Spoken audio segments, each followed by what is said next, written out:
Hey les loulous, je vais vous poser une question. Est-ce que vous avez remarqué le point commun qu'il y a entre toutes les personnes qui réussissent? Des fois, ils n'ont pas beaucoup de points communs. Mais en tout cas, ce que je peux vous dire, c'est que ces personnes ont monétisé leurs points forts, ils ont su reconnaître leurs talents et ils ont su travailler dessus. Ce pas des personnes qui ont cherché forcément à corriger leurs points faibles, parce qu'il faut savoir que la plus grande marge de progression se situe au niveau des points forts. En tout cas, moi je vous adore, je vous retrouve tout de suite et je vous explique comment repérer ses talents et la différence qu'il y a entre ces points forts et comment les transformer en talents. Et ça, je vous dis ça tout de suite. À tout de suite.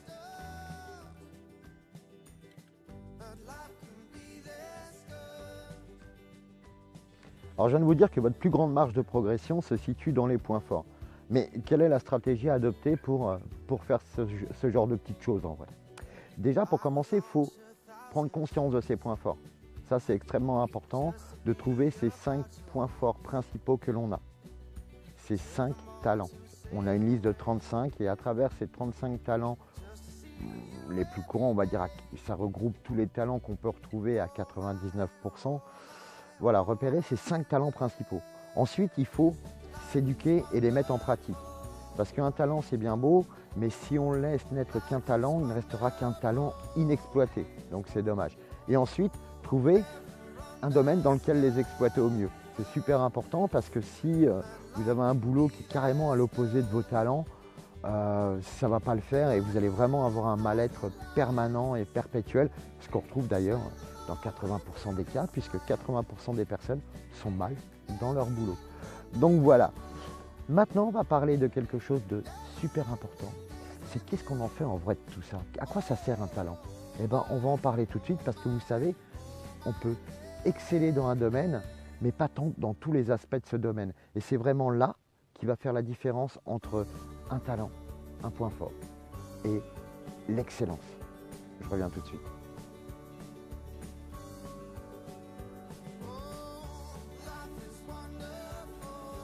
Alors comme je vous ai dit, pour vraiment s'éclater et vraiment passer à un niveau supérieur, il faut vraiment tout axer sur ses points forts.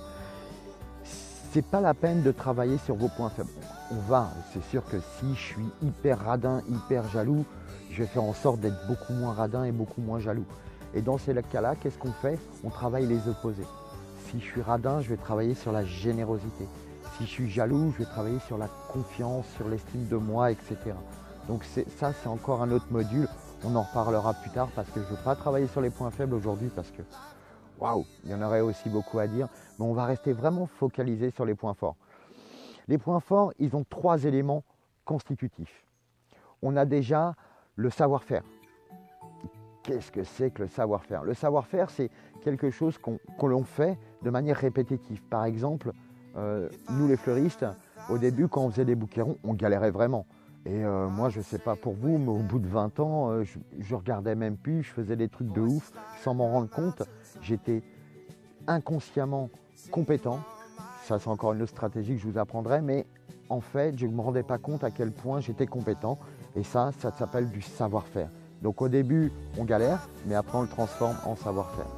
Il y a les connaissances. Alors, ça peut être des connaissances à travers la lecture, à travers des éléments, mais aussi la connaissance à travers l'actif, c'est-à-dire sur le terrain, l'apprentissage de la vie. Donc ça, la connaissance, c'est extrêmement important parce que, vous savez, si vous n'allez pas chercher la connaissance, vous allez toujours tourner en rond, vous allez toujours faire avec les mêmes choses. Et qu'est-ce qu'on fait quand on est toujours avec les mêmes choses? On obtient le même résultat. Donc je vous conseille vraiment d'aller chercher ces choses-là. Et ensuite, on a le talent. Alors le talent, c'est quelque chose d'inné, c'est quelque chose d'intrinsèque, c'est quelque chose qui est en nous, quelque chose qu'on fait naturellement bien. Donc voilà, ces 3 éléments super importants pour vraiment optimiser les choses. Et ce qu'on va aller regarder maintenant, tout de suite après, c'est comment aller repérer ses talents. A tout de suite.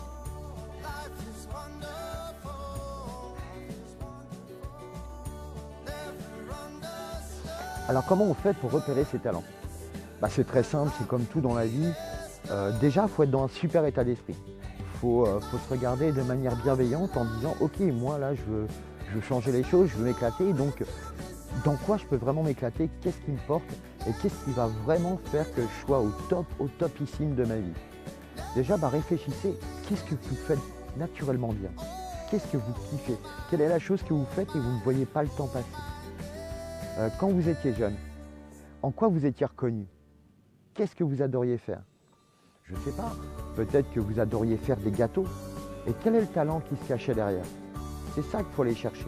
Donc c'est prendre cette liste des 35 talents et se dire ok, quel talent se cache derrière ceci? C'est super important de connaître vos 5 talents principaux. Je vous l'ai déjà dit, mais c'est très important. Parce que c'est ceux-là que vous allez travailler et c'est ceux-là que vous allez performer. Parce que tous les gens qui ont des grandes réussites, c'est qu'ils ont été exclusivement dans leur talent.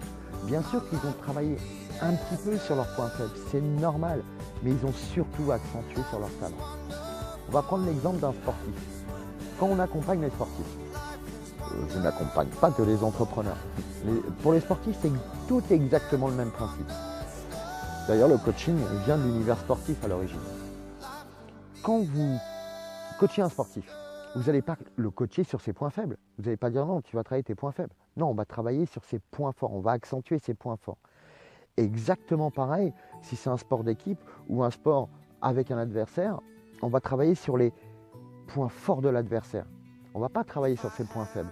Je m'explique. Par exemple au football, ouais, un peu un truc de mec, mais par exemple au football, si vous avez un adversaire, un attaquant, vous êtes défenseur et que l'attaquant est extrêmement rapide, extrêmement efficace et qui a un super coup d'œil, qu'est-ce que vous allez faire?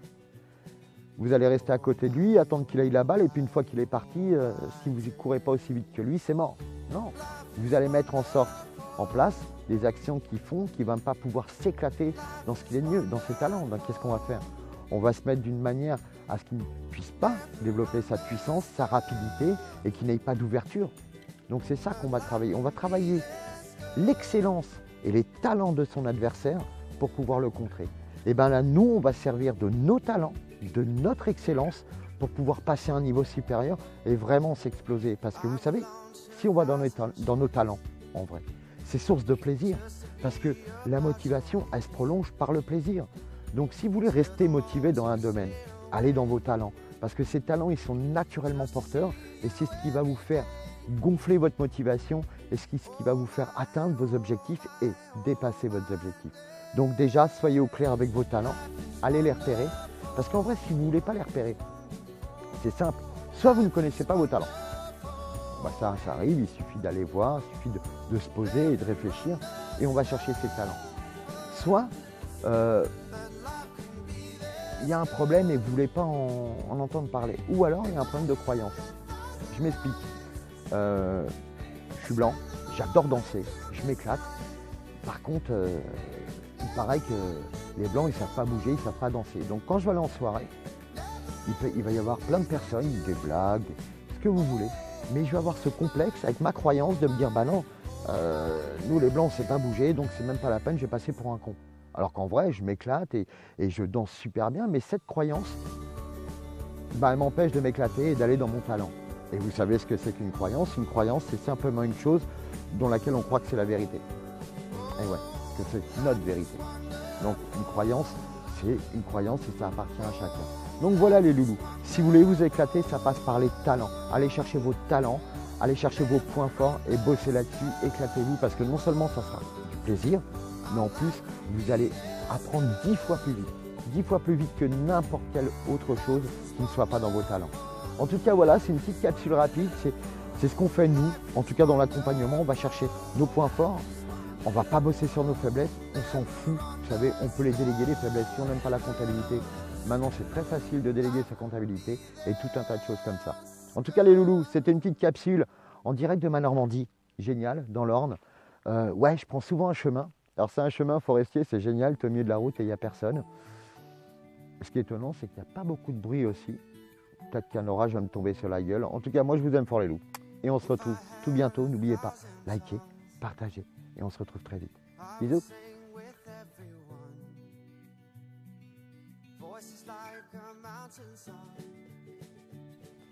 Eh non, c'est pas fini, me revoilà. Oui, j'avais juste oublié de vous dire que pour la liste des 35 talents, il n'y a pas de problème, je peux vous l'envoyer. Vous me demandez par en dessous, par un petit commentaire, vous me demandez de vous envoyer la liste. et je vous l'envoie avec grand plaisir, ça me fera vraiment plaisir. En tout cas, n'oubliez pas, c'est une chose primordiale, allez regarder, et même cette liste, elle va vous donner plein de petites idées et peut-être vous faire découvrir des talents que vous ne soupçonnez pas. En tout cas, à tout bientôt. Cette fois, je vous laisse. Ah, ciao, ciao. Oh.